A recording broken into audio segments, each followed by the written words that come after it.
অসমৰ এক প্ৰাচীন জনগোষ্ঠী হ'ল কেওটসকল। কিন্তু কেওটসকল বিভিন্ন ৰাজনৈতিক, সামাজিক আৰু বহু কাৰণত বিভিন্ন ভাগত বিভক্ত হৈ ৰৈছে। কিছু সংখ্যক কেওটক OBC, কিছু সংখ্যকক SC আৰু কিছু সংখ্যকক সাধাৰণ শ্ৰেণীত ৰাখিছে চৰকাৰে। ইয়াৰ অন্যতম কাৰণসমূহ হ'ল সজাগতাৰ অভাৱ। কিন্তু এক তথ্য অনুসৰি অসমত প্ৰায় 80 লক্ষ কেওট সম্প্ৰদায়ৰ লোক আছে। এই কেওটসকলক একত্ৰিত কৰিবৰ বাবে কেওট জাতীয় পৰিষদ গঠন কৰা হৈছে আৰু এই কেওট জাতীয় পৰিষদৰ অসম ৰাজ্যিক সভাপতি বিপুল কুমাৰ গায়নে এই সম্পৰ্কত দুআষাৰ বক্তব্য আগবঢ়াইছে। আহকচোন শুনো। আপুনিও যদি এজন কেওট সম্প্ৰদায়ৰ লোক হয় তেন্তে এই ভিডিঅ'টো আন 10 জনলৈ প্ৰেৰণ কৰিব বুলি আমি আশা ৰাখিলোঁ, যাতে সকলো কেওট সম্প্ৰদায়ৰ লোক সজাগ আৰু সচেতন হ'ব পাৰে। নমস্কাৰ। জয়তে কেওট জাতীয় পৰিষদৰ তৰফৰ পৰা অসমৰ সকলো জাতি উপজাতি অসম চৰকাৰলৈ শ্ৰদ্ধা জনাই প্ৰণাম জনাইছোঁ। আমাৰ কেওট জাতিৰ মূল লক্ষ্য হ'ল কেওটসকলক বহুতা বিভক্ত কৰি ৰাখিছে। প্ৰায় 14টামান শাখাত আমাক বিভক্ত কৰিলে। কেইটামান শাখাত অনুসূচিত জাতি, কেইটামান শাখাত পিছপৰা শ্ৰেণী আৰু কেইটামান শাখাত সাধাৰণ শ্ৰেণী অন্তৰ্ভুক্ত কৰি আমাৰ মাজত এক বিশৃংখলতা ভাগ ভাগ কৰি ৰখাৰ ষড়যন্ত্ৰৰে স্বাধীনতাৰ কালৰ পৰা এই ব্যৱস্থাটো কৰি আহিছে চৰকাৰে। এই কেওট সম্প্ৰদায় আছিলে অতি প্ৰাচীন সম্প্ৰদায়।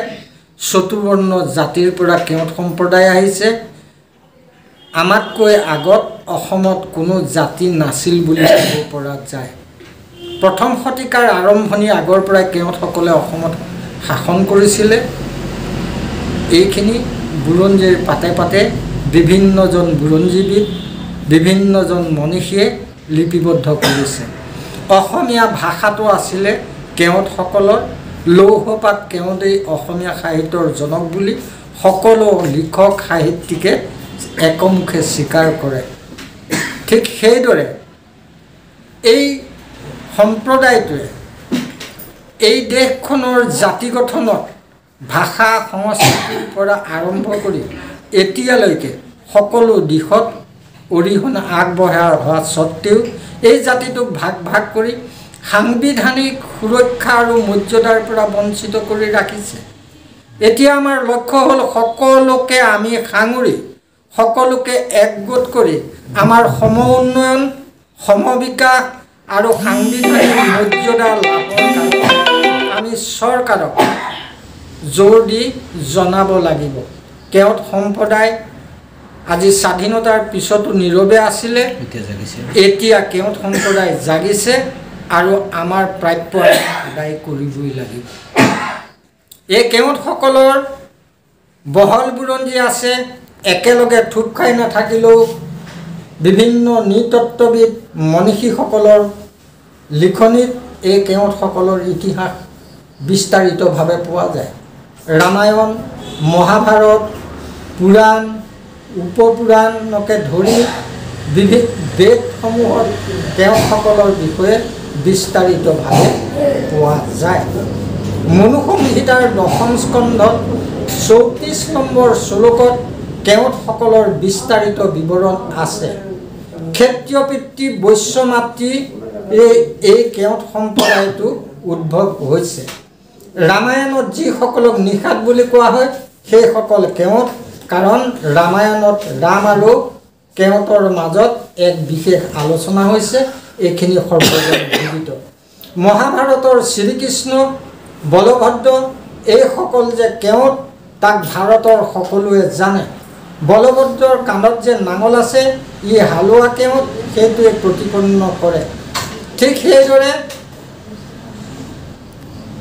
H.S. ৰিছলিকে ধৰি হেৰেম্ব বৰপূজাৰীকে ধৰি বহুতো বুৰঞ্জীত আমাৰ কেওটসকলৰ বিভিন্ন তথ্য পোৱা যায়। এই কেওটসকলে কালক্ৰমত শেষৰজন ৰজা খুমন কেওটৰ দিনত আহোম ৰজাৰ লগত সন্ধি কৰি কেওটসকলৰ পৰা ৰাজ্য আহোমসকলৰ হাতলৈ যায়। আমি মহাভাৰতত পাইছোঁ ভগদত্ত কেওট আছিলে, ভাস্কৰ বৰ্মা কেওট আছিলে, অশোকৰ পঞ্চম শিলালিপিত কেওটসকলৰ বিষয়ে বিস্তাৰিত লিপি পোৱা যায়। ঠিক এতিয়া আমি বহলাই নকৈ ইয়াকে ক'ব খোজোঁ যে স্বাধীন ভাৰতৰ সংগ্ৰামত ভাৰতৰ ভিতৰত প্ৰথমগৰাকী মহিলা শ্বহীদ কনকলতা বৰুৱা আমাৰ কেওটৰ, ভাষা শ্বহীদ অনিল বৰাকে ধৰি বিদেশী খেদা আন্দোলনৰ দিলীপ হুজুৰিকে ধৰি বৰ্তমানলৈকে ভাষা সাহিত্য সংস্কৃতি এই গোটেইখিনিৰ লগত কেওট সম্প্ৰদায় জড়িত। সকলো পণ্ডিতেই স্বীকাৰ কৰে কৃষ্ণদ্বৈপায়ন পৰাশৰকে ধৰি শুকদেৱ কেওট সম্প্ৰদায় আছিলে। কিছু কিছু লোকে কেওট আৰু কৈৱৰ্তক বেলেগ ধৰণে সজাব খোজে, কিন্তু কৈৱৰ্ত শব্দটো সংস্কৃতৰ, তাৰ পৰা অপভ্ৰংশ হৈ কেওট হৈছে।